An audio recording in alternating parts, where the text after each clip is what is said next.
Hey there, folks. Welcome to Spectrum Pulse. We talk about music, movies, art, and culture. And this was the sort of week that demanded a lot more thought and examinations of introspection and nihilism than we usually get. It's a bit heady, so if all this gets kind of wordy and pretentious, come on, it's me. This is On the Pulse. So we got 7 albums on the docket, starting off with, from Spunk Shine, We Will All Be Wrong Someday.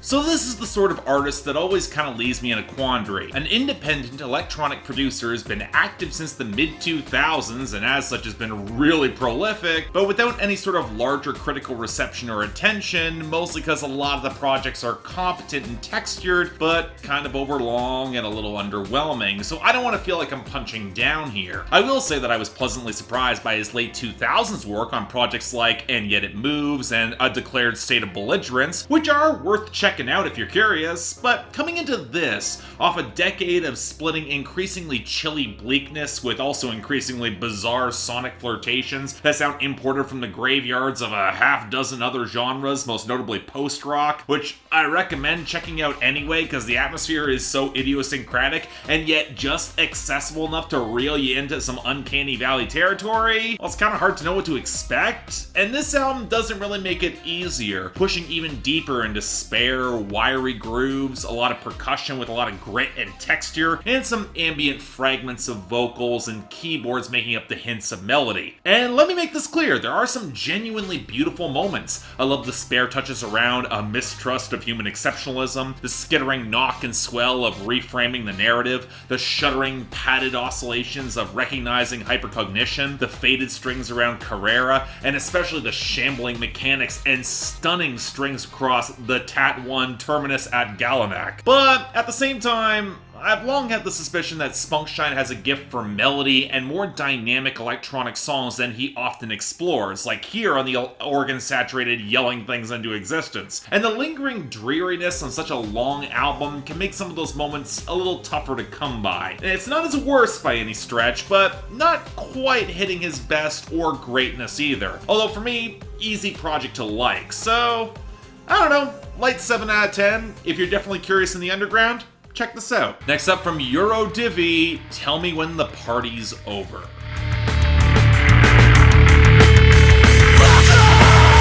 So remember that digression I made last week about metalcore not really being my thing? I'm not going to say the same for screamo, given that it's a more niche subgenre that paradoxically I found more accessible than a lot of metalcore due to more conventional compositional structures and my slow discovery of more post-hardcore I like, but screamo's not often a subgenre I seek out. So going into this second album from his French group, let me be generous and I can say that I can hear the potential. The bass line's got a lot of dynamic sizzle, the sharper riffs really do capture that minor key tension effectively, and while some of the snares can sound really slappy, the band does intersperse some more spare strings, pianos, a bit of gothic choral swell, and ambient moments to juxtapose against some really potent grooves. And yet, that's only about the serious variation we get, because when the grooves don't coalesce, or the post-hardcore shifts don't stick the landing, the lack of greater hooks or more varied lead work can make for a listen that really does drag. Then we got our frontman and some of the content. Let me just say that it was very telling that the underwhelming screaming is so often buried midway back, unless we get some of the very 2000s alt-metal nasal drawl. And while we're in that territory, the nihilism on this project starts early and gets actively exasperating as it draws on. I've often said that this sort of content and themes can get boring for me, but that's often because a lot of it hits the very same brands of alienation and angst without the color or taking real chances. And opening up your album with an anti-troll song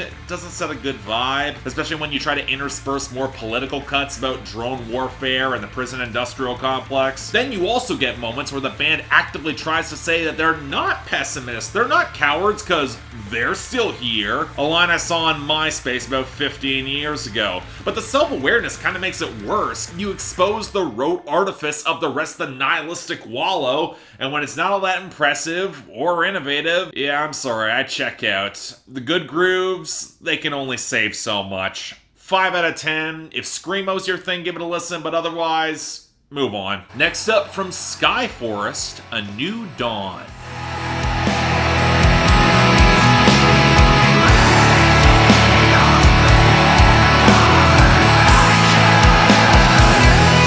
And here's the second project of the week where I'm gonna wind up feeling kinda shitty coming down on them. Because while there are some subsections of black metal that can get away with production that sounds like dog shit, the side going for epic, atmospheric folk really can't. And this newest album from Skyforest unfortunately falls straight into that latter category. Which is a shame too, because the band leans on some organic swell and soft textures and a lot of melody in the backing strings, which makes the horribly produced drums so damn frustrating. You might be able to hear some of the flimsy cymbals, but the snares and kick drums have no impact, and good luck finding a potent bass line, as the band has tripled down on placing the vocals and the occasional lead at the very front, with all the tremolo shredding midway back. But hell, it's not like there's much in the way of warmth coming off some of the clicking acoustics, and couple that with the dirty vocals that rely really heavily on the reverb for any sort of punch, and some of the most abrupt fade-outs I've heard in black metal, which close off songs in the most anticlimactic way possible. You know, I'm tempted to call this project just ruined by really bad production from top to bottom. But now, you'd think that the increased focus on vocals, the lyrics might be a little more passable, but we get really bog-standard aspirational cliches about coming into the light off the wild tumult of nature, and places the sanctuary with very little in the way of poetic flair or striking imagery, before the points that just tip into outright nihilism anyway, and don't match the soaring flair of the album's best cuts. In other words, I'm not gonna say this is bad per se, as Catch Me in the Right Moment, and I can appreciate some of the ideas here, but I've yet to see an album evoke so many of the worst cliches of folk-inspired atmospheric black metal and just not wind up being more interesting. Very light 5 out of 10. You can do better. And on that note, from Dznga, Thunder in the Mountains.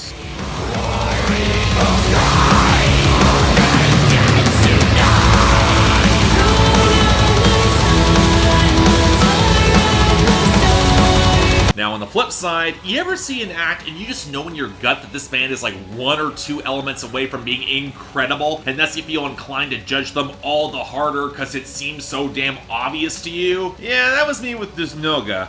Textured, groove-rich, atmospheric black metal with a lot of folk touches and diverse instrumentation with both guttural screams and some symphonic female vocals. But for a long time they had no percussion, and thus when they've tried, it had been some of the most poorly produced programmed triggers I had heard in a long time. Now reportedly this was their best album to date, where they actually got the drums and percussion right, and you can kind of tell how proud they are of that given how they've layered many of the drums much closer to the front, and are clearly trying to do some more interesting and progressive things with the grooves. But yeah, this is easily Dznga sounding the most complete they ever have. The flutes and the pipes and the strings and the pianos against the cushions of acoustic guitar and the seething electric guitars that allow the melodies to really pop. But what I love is how well balanced and naturalistic the flow of these songs are. With the complexity, it feels organic, and they're not gonna shirk us on the huge melodic hooks on cuts like Flames in the Sky. It plays in a similar ballpark as an act like Sayor, but with more of a pronounced feminine presence and a lot of Native American bent in a lot of the songwriting, although there are some thematic parallels. For one, this is a project that celebrates nature and all her untamed beauty and savagery, and so much about this project is understanding one's fundamental place in it, which of course includes death, something which the male figures on this project will rage against as is this some sort of betrayal, but eventually they'll find balance in accepting it. Again, it's not really an unfamiliar arc in this sort of folk-adjacent black metal. I already brought up Skyforest, but when the melodies are this strong and vibrant and the poetry is this good, we get ourselves a pretty terrific slice of it. Very strong 8 out of 10, absolutely worth your time. Check this out. Next up from Grimes, Miss Anthropocene.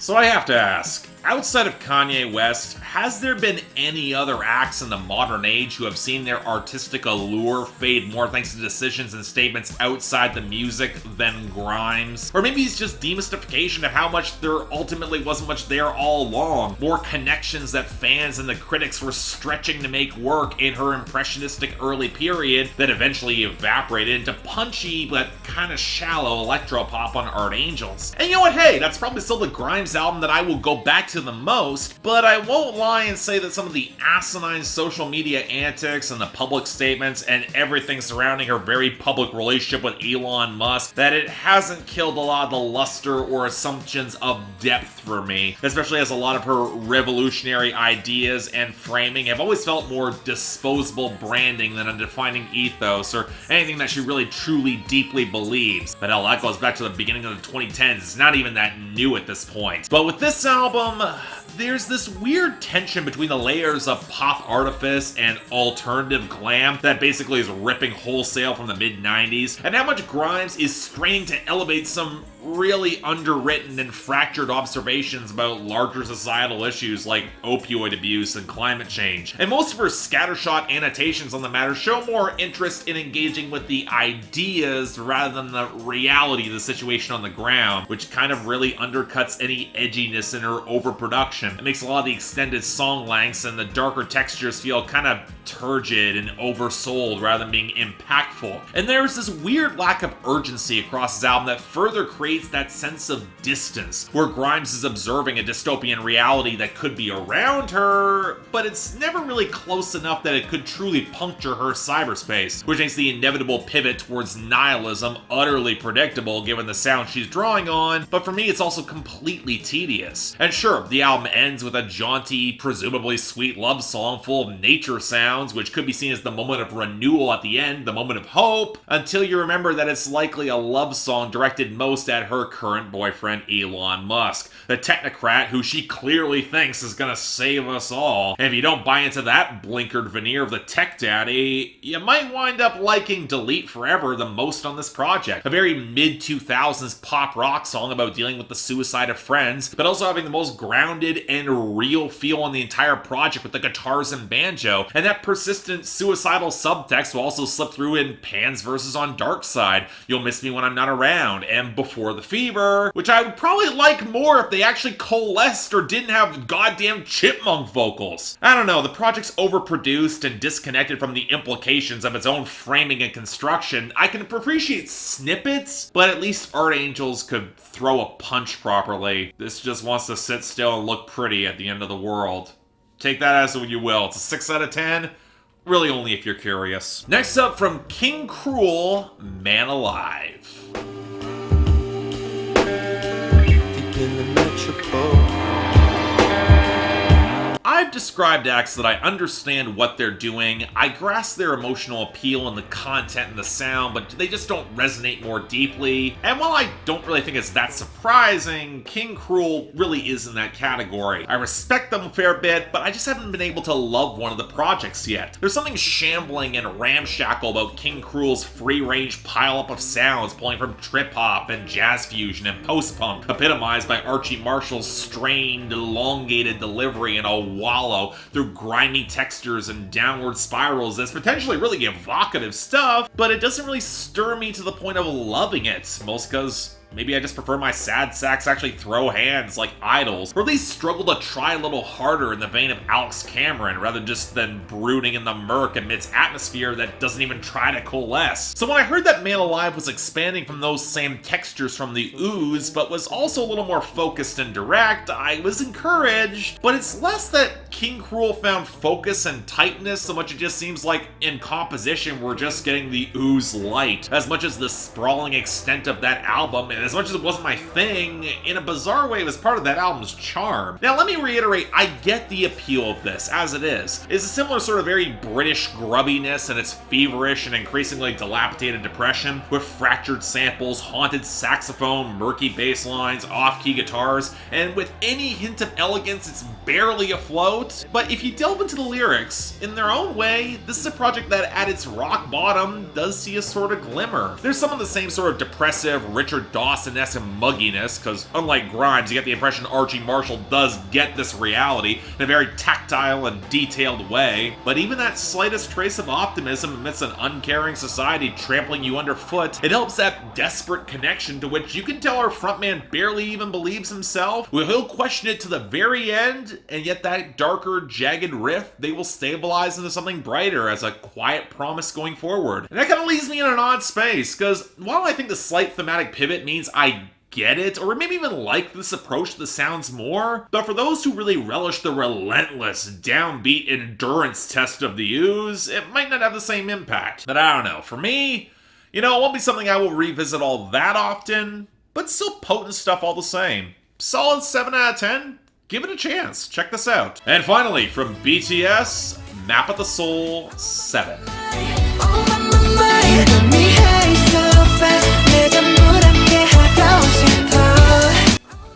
I mean, it was gonna happen sooner or later. So, BTS, K-pop group, they've been breaking records worldwide with their overstuffed genre-breaking projects, and I might as well say that ever since I've been covering them on Billboard Breakdown, that I've always been kind of lukewarm on the group that tries to do way too much decently, then apply focus to excel. Kind of a shame too, because when they lock into some of that loose pop, rap, R&B fusion, a little bit more of a J-pop flair, it's actually kind of up my alley, which is why I actually do like some of their Japanese projects, but they're rarely focused enough to lock into that, especially when the production and groove quality still feels shockingly inconsistent for a group of their status. And yes, it was absolutely worrisome to note that so many songs from Map of the Soul Persona were tacked onto the front end of this. Now, mostly they're here to inflate the streaming numbers, but they're also comfortably some of the most potent songs on a project that is bloated, messy, and flailing for any sort of unique instrumental direction or identity, and including the sort of clunky auto-tune and oversold trap melodrama that can only serve to leech away from what BTS can do well. And I can't stress how much of this album is hampered by that vocal production, either through the compression or the auto-tune, because when you have singers that rely on smooth presence and a lot of rappers that rely on organic intensity, when that organic introspection is even key to the album's themes, why are you gonna neuter and smother both of them? And for a boy band with such huge presence, how is the layering and percussion sound so by the numbers and budget? Now, let me give them some credit. The more sentimental boy band moments tend to be fine, I guess. Almost enough to try and compensate for them having to be so hard against the haters, which I kind of struggled to take all that seriously. But that ties into my general feeling about how underweight this album is thematically. Because for all of its struggles with internal demons, the most we get is a drawn-out resolution was a lot of power of friendship and fans material that feels a lot more safe and brand-friendly than truly revelatory, which kind of kills any sort of deeper stakes and neuters the introspection for me. I mean, I hate to make the comparison, but for as much flagrant fan service as the Backstreet Boys made in their heyday in the late 90s, early 2000s, there was also some freedom to look a little worse, or compromised, or less than idealized that I'm fairly certain BTS doesn't have, especially when you have songs like Respect that are more hip-hop and yet are all about fitting into the established hierarchy. And you factor in that with some really bad sequencing, an odd lack of personality on certain songs with the American collaborators are really obvious, and then a scattershot arc that doesn't quite come together. I'm just left thinking that BTS are more effective as a singles act than on albums like this. Or maybe more EPs. Moments of greatness, you want to be able to crystallize those, but on a messy and underwhelming full-length project,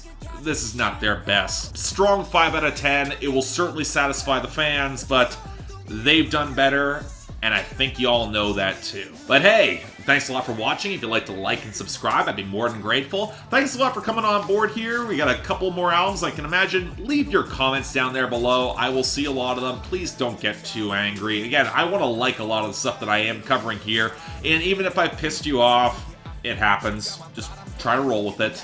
Beyond that, though, anything else I might be able to do to improve my presentation, I'm all ears. And if you guys want to get albums on my schedule going forward, the link to my Patreon is right over there. And hey, I'd be happy to have you all come on board. That'd be really special. Hit me up on @SpectrumPulse on Twitter and Instagram. On Instagram, I do song reviews on IGTV. But hey, till then, I'm Mark. You're watching On the Pulse on Spectrum Pulse. And I'll see you next time.